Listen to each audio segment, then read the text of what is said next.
I'm Earl Brown, and welcome to another episode of Tell the Story, a Jazz Journeys production. It's been said throughout the ages that we're all on a journey to uncover and tell a story. A story that might be fresh in our minds, or one that has been left in stones, or lost with traces in sand.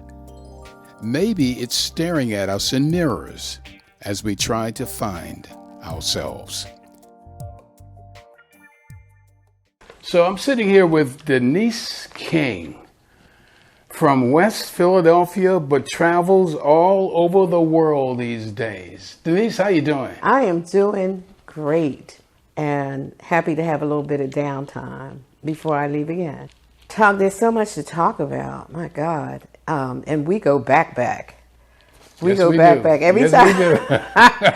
Every time, and whenever you tell the story about the cassette tape, I just giggle because but here's the reality of the thing. This is the talk. I did not intend to be a singer. That was not a part of my plan. I was raising sons, single parent, raising my children. Somebody just happened to hear me sing when I was sweeping in front of my house and said, "You can sing, child, you can sing." And I'm like, okay, so what does that mean? And they said, well, what it means is I want to audition you for this gig that I have coming up. And I'm like, gig, audition, what is he even talking about? I have no clue.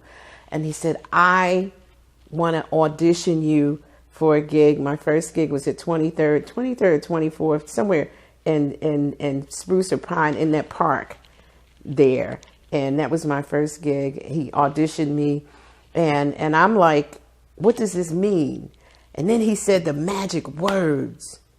He said, I will pay you.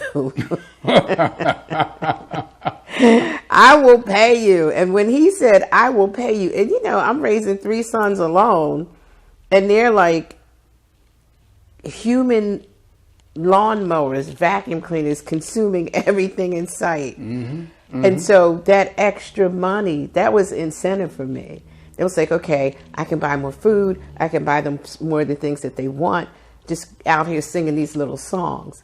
And what I didn't know is that all the music that I had been listening to since I was 12 or 13 years old was preparing me for this life. When I was 12, I was listening to Frank Sinatra every Friday and Sunday. Friday with Frank and Sundays with Sinatra, with Sid Mark. Mm-hmm. Every Friday and Sunday. This is how I learned all these songs. So when I was asked to sing these songs, I already knew them because I had been listening to them since I was 12. And so I never imagined that I would be doing this. So that's how I got started and how things kind of ballooned to where they are now. I just have this feeling that whatever is meant for you is going to find you. Tell me this. Now, let's go back. You mentioned a couple of minutes ago that every time you hear me tell the story, you start giggling. How about you telling the story? Okay. Yeah, you tell it. I'll tell the story. Okay, so I mean, like I said, I never intended to do this. I was green as grass. Somebody told me I could sing. Okay, they handed me money, so that must mean something. They wanted to pay me to do this. And so, okay, I started thinking on a different level. I started thinking like, okay, if you're going to sing, do it for real. If you're going to sing, record something, do something. I don't even know how I came by this tape. Maybe, I don't know who gave it to me. I don't know who made it. But I said, I'm going to give this tape to somebody at the radio station. Somebody's going to play this tape. But obviously, I did not know protocol. I didn't know how this went. I was just going on blind faith. And so that's how you that's how you ended up with the tape. So it's like somebody at that station is going to take this tape and they're going to play it. And you were gracious enough to take it. Well, I'm a product of the communities. Exactly. So, and I never like to forget, and I never want to forget where I came from. You cannot. So I recognize people from the community, even if I don't know their names. You still recognize them, Right. and you have to. I mean, half the battle is, my belief is that we're all put here to do something. We all have gifts that we've been given. We're all on a road to some place. And if I can do anything to help someone get to where they're meant to be or where they want to be, I'm going to do that. What will it hurt? Mm-hmm. What damage will it do to help someone reach their dream or their goal? I'm on the same page. It's like, I'm going to help. I'm going to do what I can do to help people. And so I don't know why I was led to you, but I was. So, well, one of the persons at the station, one of my best friends. Okay. And he believed, like I believed, in reaching out to the community. Mm-hmm. And little did you know that he would come to me from time to time, and we would be either walking down the street or we might be at a concert, and he would point out people to me, and he'd say, "Now you see, that's Denise King. Go talk to her." Something like wow. that. Mm-hmm. That I'm saying all of that to say that you see a lot of people, but you don't really know who they are. You don't. But when somebody comes to me, like you did, with a cassette tape, I looked at that as, I don't know what's on this tape, but I remember saying to you, I'd love to play it or find out what's on it, but we don't play cassette tapes. When you get a CD, come back. And you came back. And I came back. You came exactly. back and you said, here's my CD. I came back, absolutely. And when I heard it, there was no question about dropping it on the air. We played it because I programmed my own show. Right, I remember that. And I would play it, and I would try to get back in touch with her. Hey, she's in Paris. It's crazy. She's traveling all over the world now. I mean, it's because I did not know. I didn't know what I was doing. The first three recordings, the first three CDs, I might even say 4, self-produced. I self-produced. I started my own record label, which I still have, because my sons made me a bet. They said, how are you going to, you're a mom. How are you going to start a record label? How are you going to do that? And I said, here's the deal. If I start the record label, I'm going to name it after all of us. Mm. And I did. And my label is Red King Records, now Red King Music. But Red, Renard, my youngest son, Ernest, my oldest son, Dwayne or Malik, my middle son, and me, Denise, Red King Records. And so with that label, I produced those four recordings. And the first one, actually, the first recording that I ever did, I recorded live in Japan. Wow. Yeah, I was after I quit the hospital, I made a management decision for my life, and it was like a complete and total leap of faith. I got to a point, and I'll tell a quick story. So I'm a reformed workaholic. I work. I love to work.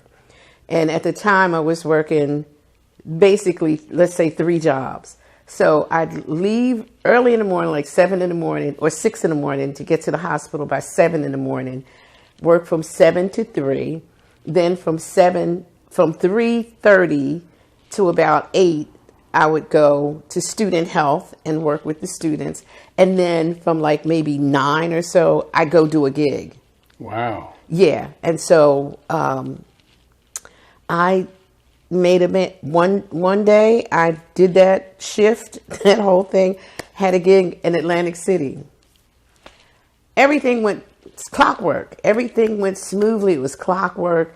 Boom.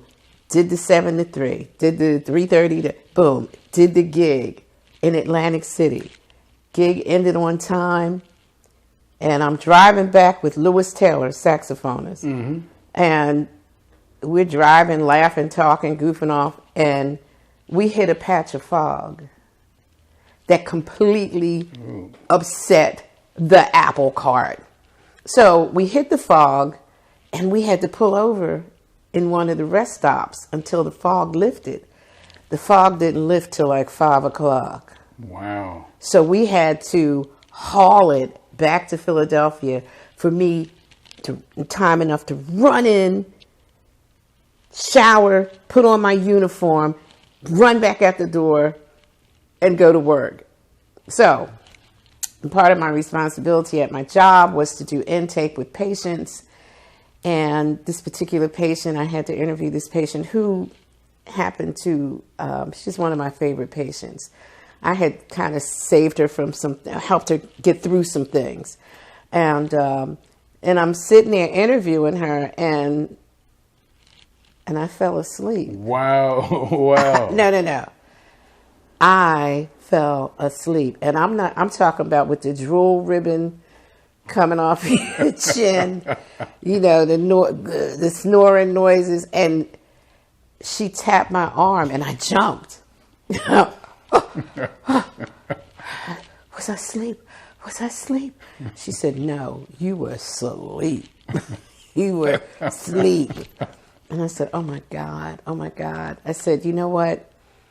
In that moment, and this is how life comes at you.